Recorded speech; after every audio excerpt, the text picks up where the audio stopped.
Wait a week.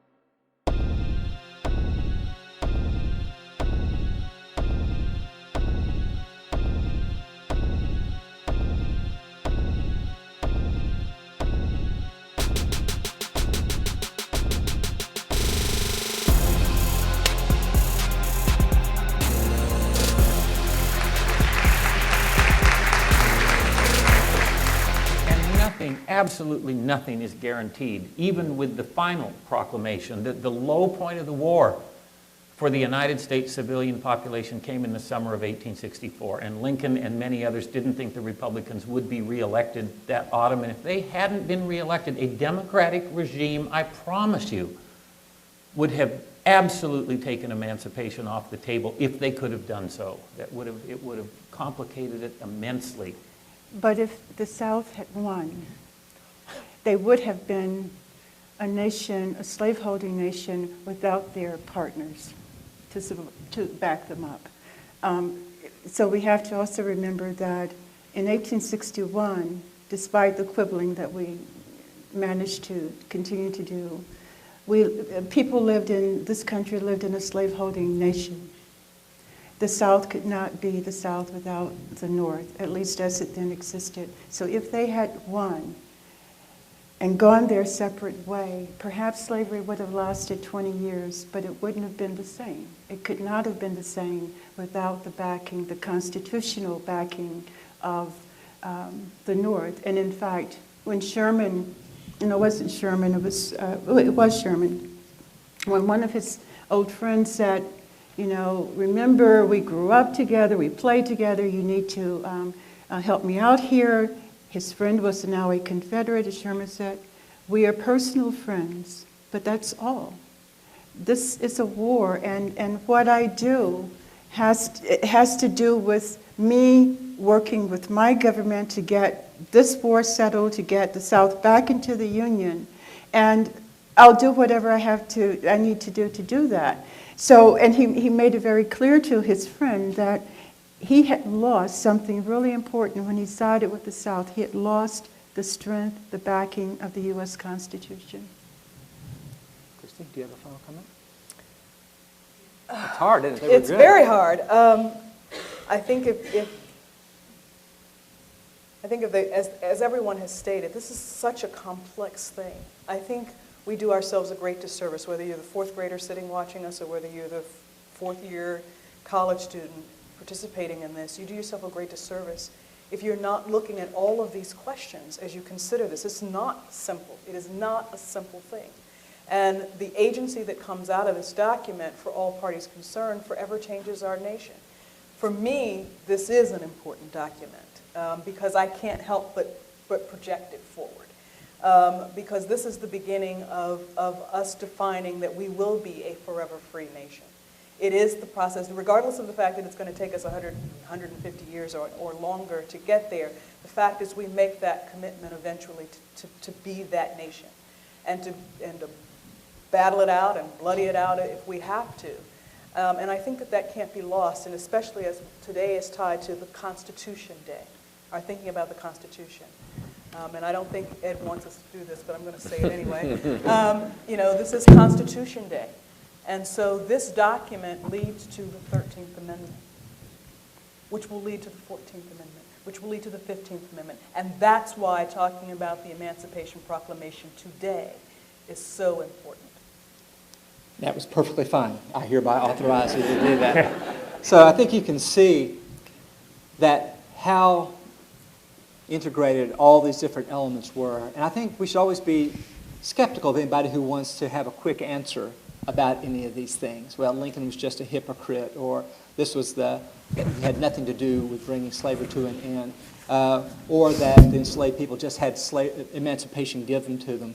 As you can see, none of these things are the case, and these things are fought from. Ever since this happened, up to today, people are still talking about this. And what it shows to me is just how deeply entrenched slavery was in this nation, and how hard it has been and remains to expunge it politically and economically and socially and spiritually. We're still wrestling with it. And this is not something that the past is just has there behind glass. This is something that we're going to have to constantly think about and make our own. And you're doing that today with your questions. So let's go to the questions. And the first question we have is from Mount Vernon, Ohio, from Ms. Robinson's 7th grade class at St. Vincent de Paul School, from Ethan. Hi, Ethan. And his question is, how did the South's economy fare after emancipation? Well, the South's economy was in the middle of a war, and parts of it fared better than others. Where United States armies didn't get the Southern economy, where the United States armies didn't get and set up the equation that Thavolia talked about that made possible the movement toward freedom, slavery remained largely untouched, and the economy remained pretty much the same. So 3.5 million of the 4 million enslaved people in the South do not come within reach of the Army over the course of the war. And the struggles that Thavolia is talking about are often done without allies, and they have to make themselves free in whatever way they can. Now, does the economy start unraveling? Oh, certainly. It's unraveling throughout the war. Even on plantations where slaves remain. They remain, but they refuse to work as they worked before. There's no one to take charge, quote unquote, of them. And once the war is over, I mean, some regions don't come back at all. Rice cultivation, which is like a golden crop in South Carolina, it doesn't come back. Plantations are ruined, and that ruin is attributable to the Civil War, it's attributable to all of the factors that we've been talking about, the tramping of armies that eat everything in their path and destroy what they can't eat. The slaves who are left alone on plantations who decide to grow food and not cotton. And so it's the Southern economy is devastated when we get to 1865, and it takes a very long time for it to come back. Important thing to understand is that the South had controlled the world's supply of cotton at the beginning of the Civil War. Over the course of the war, Egypt and India are brought into the world trade, and the South will never regain the monopoly that it had. So that sort of one of the things that gave it the economic confidence is the fourth richest economy in the world all by itself had been destroyed. And so, Ethan, the South's economy for black and white is forever disrupted as a result of the war and of the end of slavery. Jasmine Shelton from Virginia Union University, who's with us today, wants to know what society would have been like without the Emancipation Proclamation. I think, Eric, you talked about it some and suggested that slavery would have lasted for a long time and might have taken some other kinds of forms as it dissolved. I wonder if our other panelists have thoughts about that? Repeat the question. What would Southern society have been like without the Emancipation Proclamation? And I will amend that to say, had slavery not come to an end in the mid-1860s?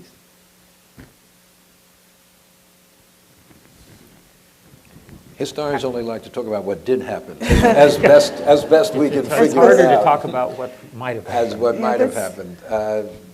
I think, as Gary said, the United States, or the Confederacy, let us say, as an independent nation, would have been the last to abolish slavery. After Cuba, which comes later on, after Brazil, 1888, I think there's no question it would have survived long after the Civil War. It might have been altered in certain forms, but slavery is a very malleable and flexible institution.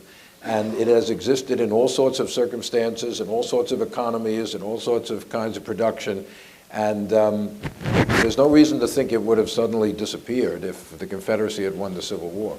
And I think that might be at the heart of, or perhaps I'm being presumptuous, at the heart of the question is this idea that that's often perpetuated by some lost cause historiography, that somehow slavery would have died out anyway. I'm a bit of a skeptic. I don't know that you can put things back into the box so neatly. Once you have armed 150,000 men who have been slaves, once you have 300 to 400,000 people who have been enslaved, no longer enslaved, it seems to me it's very difficult to go back. We can look, maybe one of the things that we should do is look maybe more deeply at comparisons with Cuba and Brazil, but I think we were in a very different situation. So, since that's another question that we had, what happens if we do look comparatively at Cuba and Brazil? I think we find that if you take Cuba and Brazil, where sugar is really important, right? That's a different crop. I mean, and we've got Louisiana growing sugar cane, but that economy had also been destroyed during the Civil War, so it can't come back soon. It can come back maybe, but it can't come back the same way, because in the Mississippi Valley, all those people who have been growing that sugar cane are now free. So if the South thought that it could come back and re-enslave people, that would have been like the big job. You'd have to re-enslave people. But you know, if you want to compare it to the American Revolution, which was equally disruptive to slavery. Thousands of slaves ran away. Some fought for the British, some fought for the revolutionaries. Many thousands left with the British. The system that was disrupted, and yet they put it back together. Because and yet slavery continued, it grew. There were more slaves. It was part of a national system, I think, Eric, you know, I mean... No, right, but they would have had their own national system under the Confederacy. In other words, Tavolia's speculation may be completely right. No. But I think we shouldn't underestimate the resiliency of the institution of slavery. What we do know is that it had never been thriving more than it was on the eve of the Civil War. Absolutely thriving in 1860. Yeah, without the war, it would not have come to an end. Oh, yeah, That's what we know. There we go, historical consensus. Yeah. Are you Mr. Betts by any chance? Yes. Yeah, Nicholas Betts from VCU, who would, I kind of stepped on your question, but perhaps you would like to elaborate upon it. It's okay. Thank you very much. My question is, did the Emancipation Proclamation impact other nations in the Western Hemisphere, such as Cuba and Brazil? Were we an example to Cuba and Brazil? Yeah, absolutely, absolutely. There were abolitionists in Brazil and Cuba. There were slaves in Brazil and Cuba who wanted their freedom. And it's not just the Emancipation Proclamation. The whole story of the destruction of slavery during the Civil War indicated that the handwriting was on the wall for these other places. With the elimination of slavery in the United States, which was by far the largest and most powerful system in the Western Hemisphere, and the international situation where slavery was becoming more and more unacceptable to more and more, forward-looking people. In Brazil and Cuba, the last two remaining areas, it became very clear that they would have to start taking some kinds of steps toward emancipation. It wasn't simple there, but certainly the end of slavery in the United States had a significant impact on those two countries. It's still a long time. Takes a while. For Brazil, especially. 88, right. 1888.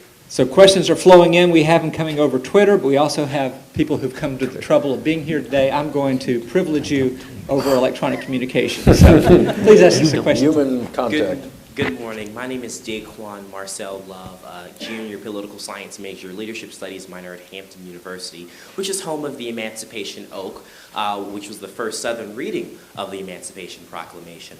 My question this morning is, did President Lincoln really have the presidential authority to free the slaves in his Emancipation Proclamation? He said he did. He said he did.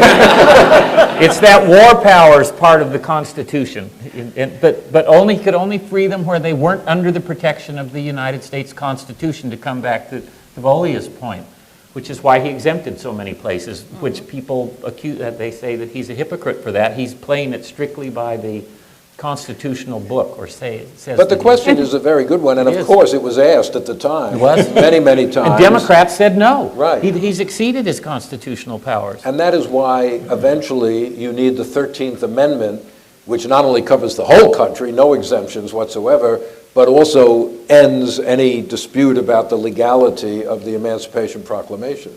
And Lincoln worried about this whole question, right? And he consulted attorneys, and Francis Lieber in particular, who throughout 1861, 62 kept saying to anyone who would listen that once slaves enter Union lines, they cannot be returned, and he would go on to ultimately be asked to draft the famous Lieber's Code, or GO number 100. So that would be a good place to look for if you wanted to follow this.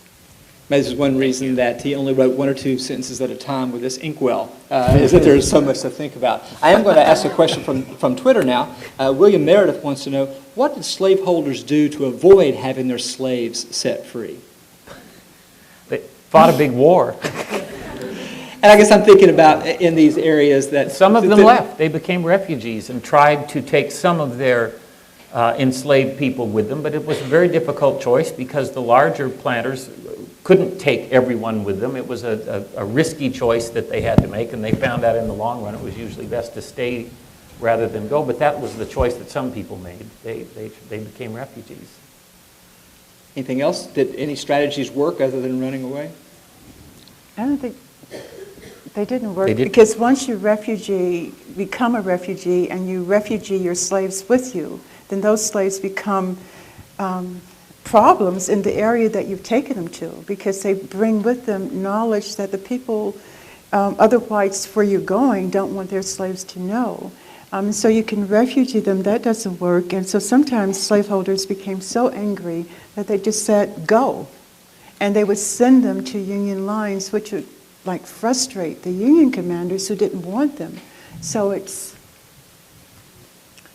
lots. Well, Alex Taylor and others also have asked on Twitter, what happened to enslaved people who were not covered under the Emancipation Proclamation? I should say when I was back at my university, someone came to visit me and we were chatting, and he just said he's a reenactor of United States colored troops, and from Hampton.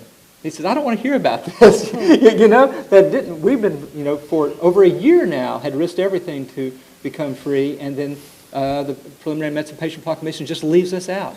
So let's talk about it, because I find that's an enduring question a lot of people have. Well, the Preliminary Proclamation does not mention specific places that are exempted. It just says some places may be exempted. That was Lincoln kind of urging parts of the South to come back to the Union, and then they could avoid emancipation. The final Emancipation Proclamation exempts the border states, but they're in the Union, so they're not at war, so it doesn't apply to them. And then the whole state of Tennessee, and then some areas of Louisiana and Virginia, including Hampton. So it's a good question. What happens to black people there? They sort of consider themselves free, as Thavolia said. They're not interested in these kinds of exemptions. And they are allowed to enlist in the Army, even if they haven't been declared free after January in the Emancipation Proclamation. But in some of these areas, they don't become free until the very end of the war, or even later, legally speaking. I mean, Kentucky and Delaware, slavery lasts legally until December 1865, when the 13th Amendment is ratified. So, but it becomes a very complicated situation in these areas where people refuse to act as slaves anymore, even though legally they are considered slaves. Does this suggest a kind of hollowness or cynicism in this document by Lincoln, that the people who'd risked so much to become free he abandons, or is that simply an inaccurate way of thinking about this? Well, as Gary said, it's a military document. And in fact, the final one is even more a military document. I think he's being scrupulous in that regard because he knows he's going to be subjected to. But I think there's one group we haven't mentioned. I'll mention them very quickly. There were former slaves who'd found their way to freedom in the midst of the war. Harper's Ferry was a place where a number went early in 1862. If the Confederate Army came back, you could lose freedom that you had achieved that way. And Lee's army re-enslaved a number of people during the Maryland campaign and did so again during the Gettysburg campaign. So we have time for one more question, if you would like to ask it for us. Good morning. Sharif DeJeanette, Assistant Professor at Hampton University in the History Department. My question is, I believe Tina had discussed a powerful idea about the way that slaves had to ultimately actualize emancipation. And I was wondering if you could talk a little bit more about how did former slaves actually actualize freedom for themselves once they moved into various places that were very much still under Southern control, if they didn't exit the South totally, going into maybe a border state or a northern state. So how did formerly enslaved persons actualize freedom on the ground? And this is the most fitting final question. So, my panelists.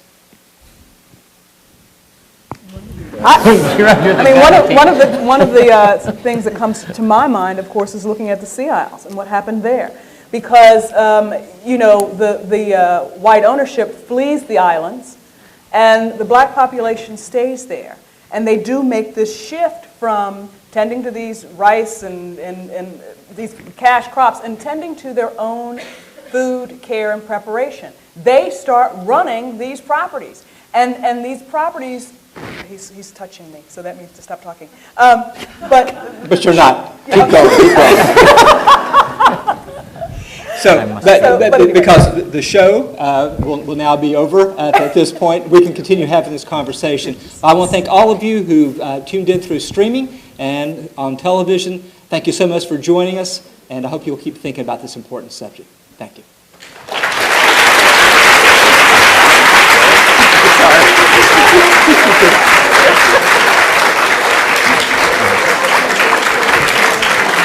That felt weird. All right, now we can have the real conversation. All right, now we can just have a... Thank you, Christy. An intimate little conversation. Yeah, exactly. So, you were saying? The thought kind of left me. Bottom line is, they're claiming freedom. I mean, that's the point of actualization. They're claiming this freedom. They're tending to these properties. They're tending to this land. And for many of them, once all of this is said and done, this land becomes theirs. And that's important because for a lot of these newly freed people, they do assign their freedom to land ownership, or at least the access to land to be able to be self-sufficient. I think the question... go ahead. No, I'd just like to add to Christy's point that it's different everywhere, right? It's different in the South Carolina Sea Islands that she just spoke about. When compared to, say, the area around Memphis or Helena, Arkansas, or New Orleans, where people enter the camps with nothing. At least in South Carolina, they're already home. If you enter a camp with nothing, then you're dependent on the federal government. And the federal government makes a big to-do over having to support these women, primarily women and children in the camps. But these women and children also work very hard in these camps. And in some places, you have men, former slave men, who become are allowed to rent plantations during the war. So they're kind of trying to move towards that space of land ownership by renting land, and they work with their families oftentimes. But it's really different. A camp in Virginia at Arlington, and what's possible there is not possible in camps along the Mississippi River, where life remains very, very dangerous and freedom remains very uncertain, even after the Emancipation Proclamation. There's a famous letter in the files of the Freedmen and Southern Society Project where a woman is writing to the president this is after emancipation, and she says, am I free or not? I mean, very simple but powerful and eloquent kind of question.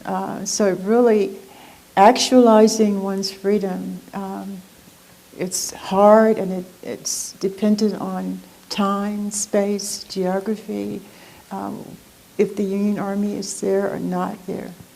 There was a fascinating micro story that unfolded at Davis Bend on the plantations owned by Jefferson Davis and his brother, Joseph Davis. It's a very unusual, it's a story that it carries decades beyond emancipation, is well worth looking into if you're interested in specific stories of post-emancipation life. But I think the question and the answers we've heard all illuminate a very, very important point, which is this emancipation is just a moment in a long, long story. And freedom is not something that is clearly defined or whose boundaries are known. And it's just, as Frederick Douglass says, the story hasn't ended, it's just begun now, the struggle for real freedom. And what is that in terms of people's family lives, in terms of their economic lives, in terms of what rights they will have as people, as Americans? Will they be equal citizens? Will they have the right to vote, et cetera, et cetera? None of that is answered by emancipation. So the struggle goes on for a long, long time to actualize freedom. We have another question from our audience. Hi, I'm Sabrina Conte from Georgetown Day School. I'm here with my U.S. history class. I just wanted to know if international trade was still in effect with the U.S. and Confederate nation, and if no, what would have been different if it was? What was it? Was international trade still in effect?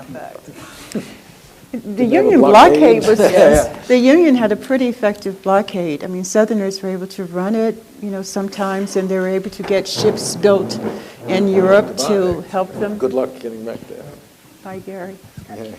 But it was pretty effective. This is not a sign of dissension among the historian ranks. I just want to let you know that it was nothing we said about the Ukraine. Okay? Thank you. Thank you. So here's another question from Twitter. And we have no problem citing emancipation as a worthy outcome of the Civil War, Kevin Levin writes. But we don't talk as much today about the preservation of the Union. Why? Why has the entire conversation today been about that rather than about... I'm sorry Gary just left, because that was the theme of his most recent book, which was exactly that we should not denigrate or minimize the preservation of the American Union as an outcome, although emancipation seems to have become more prominent in the way at least historians think about it. I mean, I don't even know what the answer to that. It's a good question, but I do think over the past 30, 40 years, there's been a bit of a, let's say, cynicism, not about the United States, that we are a great nation and we are all patriotic Americans, but some of the uses of national power, whether it's the Vietnam War, the Iraq War, a certain bellicosity in the way the United States has operated in the world. And so I think sometimes there's a kind of skepticism. It's not that the Union should have been broken up, but that the American nation has done some things which perhaps many people are not totally proud of, whereas, as you say, emancipation is unimpeachably a positive thing. Nobody today can say, oh, it's unfortunate, it's really too bad the slaves became free. So, but I think it is an interesting question. Well, I think that, Kevin always asks interesting questions. This is important because the Union can't be the promise of the founders unless there is freedom within its shores. And so for the nation to really actualize itself, it has to resolve this question. Mm-hmm. It has to do that. And so, if you will, and forgive me for, sort of throwing in sort of the provenance issue, but people were doing that too. They felt that it was, God's will that we have this free republic as an example in the world. And in fact, a lot of European leaders were watching this war for that very question.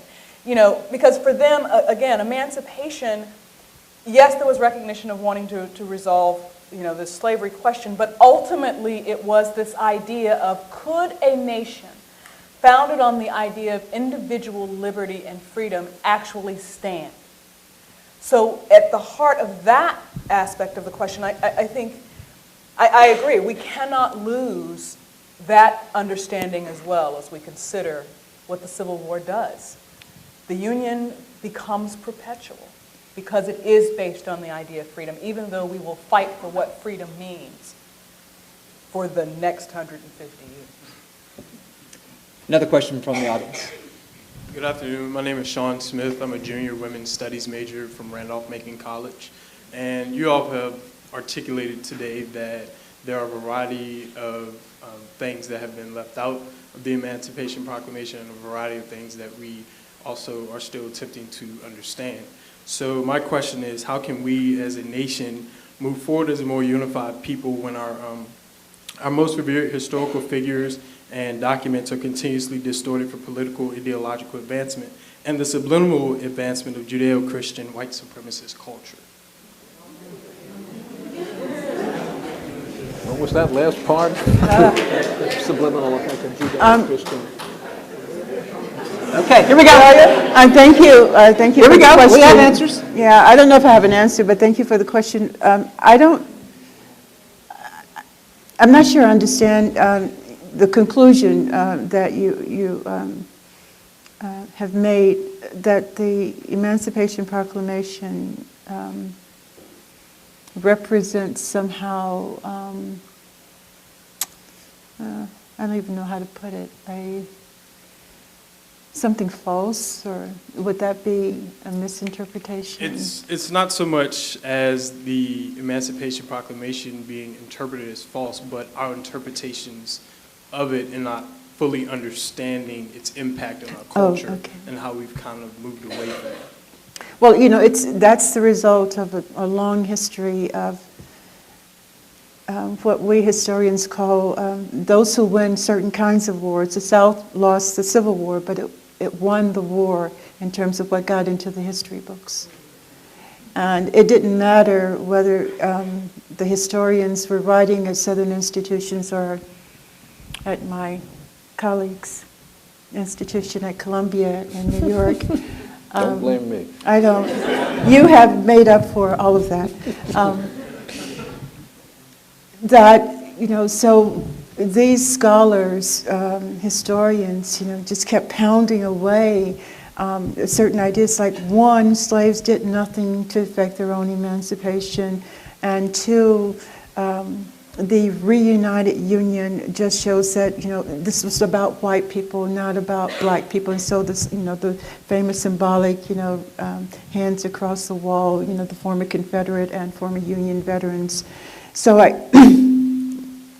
despite the monumental effort of Du Bois in 1935 when he wrote Black Reconstruction, and despite the monumental effort of my colleague here, who and kind of picked up and where Du Bois left off with his book on Reconstruction, despite the monumental efforts of the Freedmen and Southern Society Project at the University of Maryland, a lot of what we are talking about is still not in the history book. So I'd like to just take a minute and commend President Ayers for doing this, because we're all struggling to answer all kinds of questions, and we don't have, as scholars, all the answers. We're still trying to put things together, so that's my too long of an answer.